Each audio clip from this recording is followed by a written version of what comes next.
President Buhari today sends the nominees for the NDDC board for Senate screening amidst probe of the agency, and some more actions to sanitize the sector is ongoing. We understand that there is now an interim steering committee for the NDDC. And members of the House of Representatives today kicked against the planned Operation Positive Identification by the military.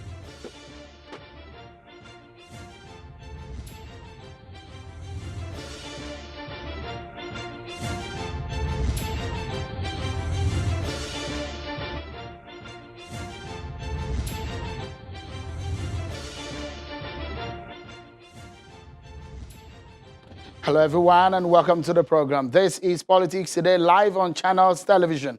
I'm Sean Wakimbaloe in our Lagos studio. Let's begin tonight's show with the worries of federal lawmakers over what they say might be panic across the country based on what the military plans to do.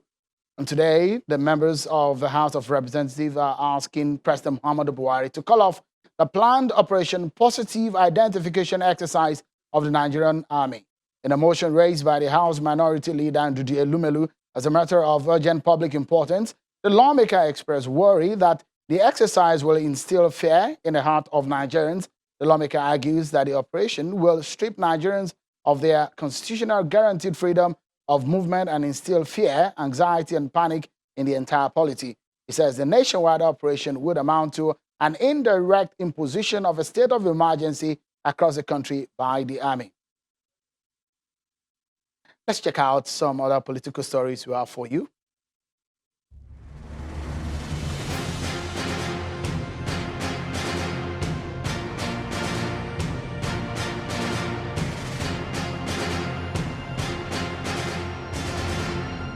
Ahead of the Kogi and Bayelsa states election in November the 16th, the Independent National Electoral Commission is warning its staff and political parties against any form of compromise or violence.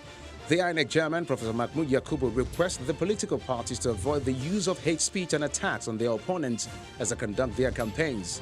Speak to your candidates and supporters and to advise them against hate speech, inciting statements, physical attacks on opponents, destruction of each other's campaign materials, and other sundry violations of the Electoral Act. The Sensitization Committee for the December 7th local government election in Ekiti State has been assuring all stakeholders that the poll will be credible. The body assures political parties in the state that the election will be based on popularity of candidates and platforms and not an automated arrangement to favor the ruling party. The federal government is considering steps to check the social media space to stop hate speeches and fake news. The Minister of Information, Alhaji Lai Mohammed, insists that there is no going back on the implementation of reforms in the broadcast industry. The government may not be able to just fold its arms and, see the country being engulfed in a war of attrition based on fake news and based on hate speech.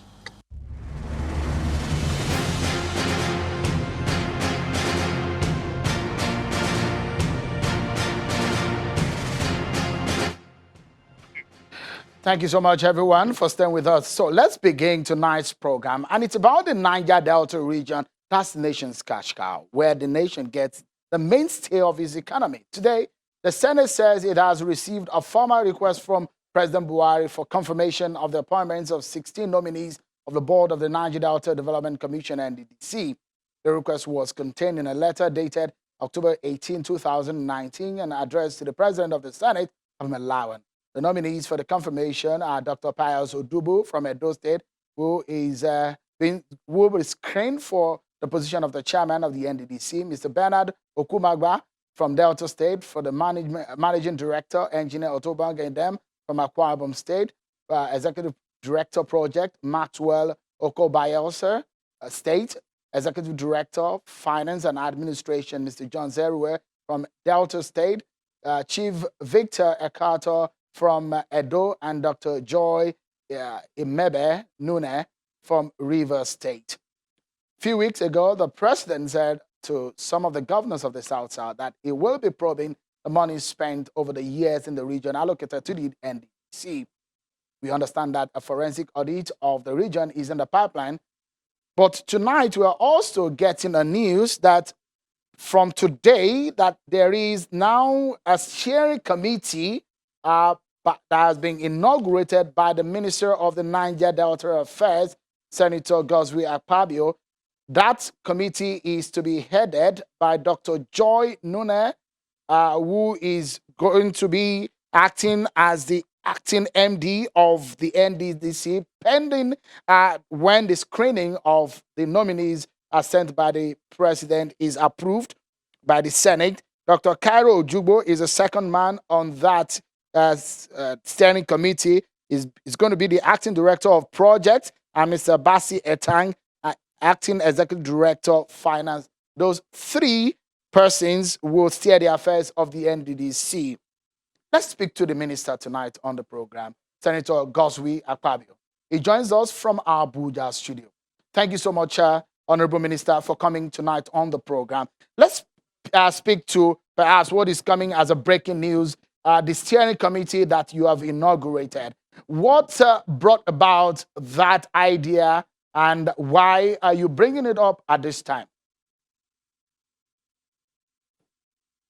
Thank you, Chairman, for having me, and for the nominees whose names were read today on the floor of the Senate. I congratulate all of them. Whilst that exercise is going on, Mr. President had also earlier approved that a forensic audit be carried out on the projects and finances of the Niger Delta Development Commission since inception.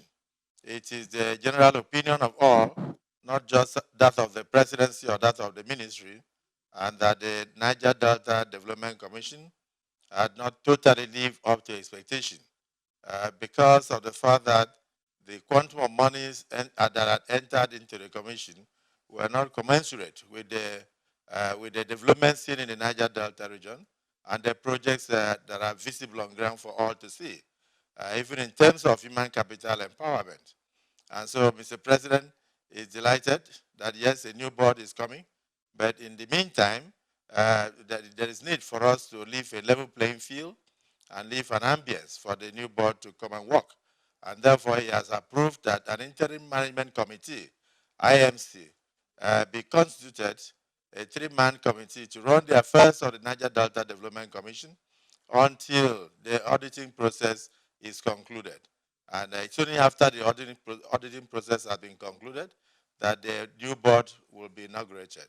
And so that interim management committee is headed by Dr. Joy Nunye, Bennett Joy Nunye, a great daughter of the Niger Delta region from Rivers State. And then we also have Dr. Cairo Ojugbo, another great son of the Niger Delta from Delta State.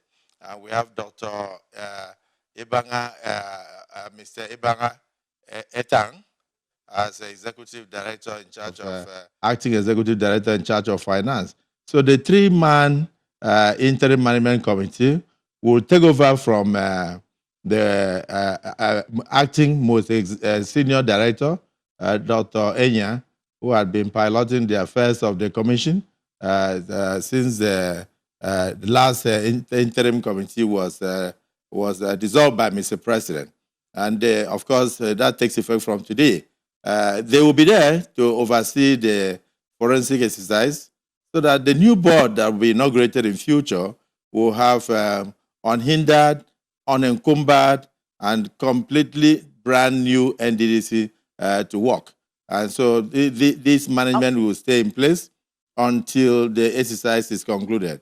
In the meantime, the ministry has advertised in the Federal Tenders Journal and also in different newspapers from Daily Trust to The Nation to The Sun for consortiums, including maybe chartered firms of auditors who are interested in taking part in the auditing process, which will be from 2001, when the NDDC started its operations, up to 2019. I believe strongly up to 30th of September 2019. They are to look into the numerous abandoned projects scattered all over the Niger Delta, almost 12,000 in number, and also look at the finances that entered the commission so far and see whether there are contractors or people who have collected monies without doing jobs. And then, of course, see how we can have recovery from them, and also to see whether some of those abandoned projects could be concluded or completed for the benefit of people. And I want to say that whilst even the announcement by Mr. President was made, and whilst the advertisements were going on, I received reports in my ministry that a lot of contractors have already gone back to site. So many roads are being opened right now. At the last count, about 27 contractors have returned to site, and that is commendable. And I want to urge others who probably collected monies in the past without doing anything to take a cue from those who are already on site and also return to site, so that when the auditors come, the projects will be treated as ongoing projects and not abandoned projects. Honorable Minister, if I may butt in quickly and ask you this, because there are a few issues that we need to touch on, butting on the development in the Niger Delta. You were quoted to have said that the Niger Delta has been used like an ATM. If you can clarify what you meant by that, at some point, we also hear that it's being used like a ticket, a meal ticket, where politicians are just making money off that commission. How true is this, and how massive is the kind of situation in the Niger Delta NDDC? As a Niger Deltan and as a major stakeholder in the Niger Delta, I'm also very concerned about the development of the Niger Delta region, a region that is beset with so many problems. Today, you can see that some of the soils in the region may never again be used for farming purposes as a result of oil spills and pollution and all that of the air. And so the NDDC, as an interventionist agency, was supposed to bridge that gap, the gap between those who are exploiting the soil and then, of course, those who are bringing development. But we found out, at least not just from reports, but from available evidences, that people just went to Niger Delta, sometimes to the commission, sometimes without the requisite skills. They collected monies, various sums of monies, meant to do jobs, and then, of course, they just went away with the monies. And then there was no accountability of any sort. And so that is why I refer to it as a possible ATM, where you go in there, to walk in there with your feet, and maybe bring out your card and plug and take your own and go. And then we want those monies to be accounted for. And so some people feel that, yes, NDDC was used as like a meal ticket. It's also true, because some people tended to use the NDDC as a political platform where they can make a lot of money and jumpstart into different political offices. And of course, there must be an end to such situations. I always believe that when God gives you an opportunity, you must leave it better. Must leave the place better than you met it. And for those who are arguing that this ought not to be done, if it is not done by President Muhammadu Buhari, a man of integrity, a man of who everybody knows by his training is a no-nonsense general, a man who believes strongly that that it's important that the people should feel the impact of their monies, and not only that, a man who is pro-poor is a man who is supported by millions of Nigerians who have no other hope but have a lot of confidence in him that, yes, indeed, if he's there, their situation will change. That's the kind of man that can undertake this exercise. And for me, I believe that I'm ably also qualified to look into this, because when I had the opportunity to be a governor in the Niger Delta region, I not only performed, but I left an indelible marks that people will talk about for the next 50 to 100 years. And therefore, I believe strongly that let's take a break. That region can take a cue from what I did in Akwa Ibom. All right, Minister, we'll take a break on the program, but there are other very critical issues onto going forward. What will be done to make sure that what has happened and the president has made reference to in the Niger Delta does not repeat itself, and some of what we will ask about your own ministry and how you are handling it. That's going to be at the end of that break. Join us again, everyone. Thank you so much, everyone, for staying with us on the program. Some of the developments coming in and the stories that we are hearing, we have actually been able to confirm from the minister himself, who is the Minister of Niger Delta, is the guest on the program tonight, who had confirmed to us that he has inaugurated a three-man steering committee to be headed by Dr. Joy Nune, Yimebe Nune, who is going to be the acting MD of the NDDC for some weeks, and also Dr. Carol Jubo, acting Executive Director Project, Mr. Basi Enang, acting Executive Director Finance. This is the NDDC Interim Steering Committee. This comes on the heels of today's the names of nominees being mentioned on the floor of the Senate as sent in by President Muhammadu Buhari. So the president has asked for the forensic auditing of the NDDC, and the monies have been spent for almost 2 decades.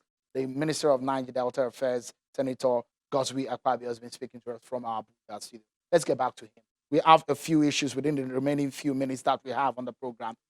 Senator, tell us, we understand there is high-level politics happening over the issues of the NDDC. And so when we saw that some of the South-South governors went visiting the president, and some of the interplay that we saw afterwards, because the list that was sent to the National Assembly is nothing different from the ones that were announced today on the floor of the Senate. So we understand that it is a high-level politics. What is happening in that region as regarding the governors, the NDDC, and your office? Thank you. I must say that the governors visited Mr. President, and I was just privileged to be there. The governors actually were of the opinion that there was need to undertake some kind of forensic audit of the affairs of the NDDC. The governors were very concerned that the NDDC ought to complement what they are doing in their various states. But whilst they said that they have a lot to show on ground in their various states, they believe strongly that the NDDC has not lived up to expectation. It is not as if the NDDC has totally failed, but that we have too many abandoned projects, and that government after government comes in, and at the end of the day, they start their own and end. You can imagine where you take a hospital project to lintel level, then you abandon it, and then thereafter, nobody touches it again. The other group that comes in start their own. And so much money and so much action, and it's almost like a lot of motion without movement. I can give you an instance. The NDDC is paying over 300 million naira a year for the headquarters they are occupying in Port Harcourt. But yet, right from the days of Panek in 1996, they have a 13-story building that was started by our dear brother, Chief A.K. Hosford, when he was in charge of Panek. They took over that building in year 2000, 2001, and up to today, 23 years after, they have not been able to complete just 18 stories. And so governments will come and abandon it. When I became the minister on the 21st, I took over the NDDC about 3rd of September. I was shocked to realize that the last IPC that were paid in terms of that building was over 100, about one year, 6 months earlier. And so I then said, what was the stage? We must do things differently. You cannot continue to pay so much. And then before you know it, they'll be paying 500 million a year for just a property they are occupying in Port Harcourt. Senator, let me quickly ask you this, so because apologies again to Botting. Is it also true that the governors raised concerns that some of the projects that have been embarked upon by the NDDC are some of the responsibilities of the state governors, or some of the responsibilities under the purview of the state government? Is that true? And what are you doing differently on that? Any governor that sees NDDC doing a project that he could have done will be glad to let go and face another project. What their concern was repetition. That sometimes they do a project and NDDC will also take that same project as their own. And therefore, the payment will be made to a contractor from the state, and payment will be made by NDDC to another contractor. And so, in other words, they believe that there were instances in which there were duplications of efforts. And so to be able to do something differently, we intend to ensure synergy between the state governments in the Niger Delta region and also the NDDC. We want to be able to go there and do on needs basis, on need assessment basis. we want to consult the state governments to find out what exactly they want the NDDC to intervene. And also outside what we know already in terms of human capital development, we do not want, the NDDC does not own any primary school. So there's no talking to the state governments, you go and do desk in their thousands or in their millions, and you pack them to the state, and then of course you go and find out that state governments had already donated desks to their schools, and those things will be wasted, and money signed for. So because there was no coordination, what we are going to do differently from the ministry. Senator, again, apologies that I have to butt in because this is very important. I need to ask you this. It's about the fact that you had said that the development in the Niger Delta is nothing that you are happy about. So the big question would be, what are you going to do differently this time around because of the amount of money that has gone into the Niger Delta region in the last 20 years? A lot of people will say there is little or nothing to show for some of those things in terms of development and the monies if you weigh them side by side. Are you worried about those monies that have gone into the Niger Delta compared to the development, and what are you going to do differently this time around? I want to assure you that things are going to change. First, the amounts that had gone into the Niger Delta region, the forensic, and then secondly, the abandoned projects, which are over 12,000 in number, we'll look at those that we can for the benefit of those we can call the low-hanging fruits. Thirdly, we are going to ensure that there is collaboration between the various state governments, irrespective of political platform, and then, of course, the NDDC. And fourthly, we are going to put the system of governance in place in NDDC that it can run on its own, where there is good governance already established, where people come in there and know that government is a building block and there should be continuity. It's not a function of coming in and just running around with your own ideas and thereafter abandoning them. And the most important thing is that we are going to look at quality control. There is no need to say that you have given a road to a community, and 6 months after the first rain, the road is washed away. I feel very sad because even in some of the areas, some bridges that NDDC intervened, those bridges have collapsed in many areas. And then, of course, the Niger Delta region really needs development.